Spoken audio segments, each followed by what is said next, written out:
Hello, 25th evening ব্লগটা নিয়ে তোমাদের সাথে চলে এসেছি। তো 25th সকালবেলার ব্লগটা তোমাদের সাথে অলরেডি শেয়ার করেছি। আমরা গেছিলাম ভিক্টোরিয়া মেমোরিয়াল, কালীঘাট আর চার্চে ঘুরতে। তো তারপরে বিকেলবেলায় দেখো আমাদের পাড়ার এখানে যে আমাদের মুচিবাজার লোকালিটিতে সেখানে কি সুন্দর ডেকোরেশন করে সাজিয়েছে। এখানে ছিল সান্তা ক্লজ। আমি, আমার বান্ধবী আর তার বোন আর আমার মেয়ে, আমরা চারজনে গেছিলাম। তারপরে আমরা বাস ধরে চলে গেছিলাম লেকটাউন শ্রীভূমিতে পুজো কিংবা ক্রিসমাস দুটোতেই দেখো লোকারণ্য, চারিদিকে খালি লোকের মাথা দেখতে পাবে। এত ভিড় হয়েছিল কি বলবো। তার মধ্যেই আমরা ওই রোড শোটা দেখে নিয়েছিলাম, যেখানে জীবন্ত পরীরা ঘুরতে ঘুরতে যাচ্ছিলো। যাই হোক, জীবন্ত সান্তা ক্লজ যাচ্ছিলো, গিফট দিচ্ছিল বাচ্চাদের। তো এইগুলো বাচ্চারাই সব থেকে বেশি এনজয় করে, সাথে বড়রাও। যাই হোক, লোকজন এরকমভাবে যে ডাকছিল সান্তাক্লজকে, এই করে মনে হচ্ছিল যেন পাশের বাড়ির লোক। যাই হোক, কী বলবো, মজার ছলে এগুলো করে সাধারণত মানুষ এটা। তো এগুলো করে আমরা চলে গেছিলাম ওখানে একটুখানি ঘুরতে। তো এইদিক ওদিক দেখলাম, সাধারণত ওখানে শীতকালীন সমস্ত পিঠে পুলি বসে, বিভিন্ন খাবার দাবারের স্টল বসে, মেলা বসে।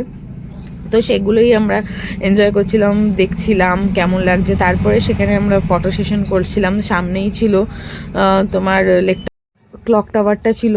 তো ওখানে অবধি আমরা যাইনি, তার একটু আগে গিয়ে ভিড়ে পড়েছিলাম। এই দেখো, আজকে ইভিনিংয়ে আমি, আমার মেয়ে, আমার বান্ধবী, আমরা সবাই সুন্দর করে শীতের ড্রেস আপ করে চলে গেছিলাম। প্রচণ্ড ঠান্ডা ছিল, যেটা হচ্ছে তোমার lowest temperature in Kolkata for this ইয়ার। তারপরে আমরা ওখানে ডমিনোস থেকে একটা এই লাভা ভলক্যানো চিকেন, ডমিনোসের স্পেশালিটির যেটা উইথ এক্সট্রা চিজ, সেটা নিয়ে নিয়েছিলাম। এখানে একটু ভালো করে স্প্রিঙ্কল করে সমস্ত তোমার টপিংসগুলো দিয়ে দিচ্ছিলাম। তারপরে এখানে ভাপা পিঠে আমাদের ম্যান্ডেটারি, গত লাস্ট 3 বছর ধরে আমরা ভাপা পিঠে খাচ্ছি। ওখানে গিয়ে কি সুন্দর ভাপা পিঠেটা রেডি করছে দেখো, প্রসেসিংটা যেটুকুনি আমি পেরেছি তুলেছি। তারপরে আমরা ওখানে গরম গরম ওই ভাপা পিঠেটা এনজয় করেছি, যেটার সাথে সাথে একদম গরম, আর ভেতরে গুড়টার ফ্লেভার অসাধারণ ছিল। তো সেটা খেয়ে আমরা চলে এসেছিলাম বাড়িতে আমার বান্ধবীর বোন বানিয়েছিল চিকেন বিরিয়ানি আর চিকেন চাপ। তো ওটা দিয়েই আমরা রাত্রের ডিনারটা সেরে নিয়েছিলাম।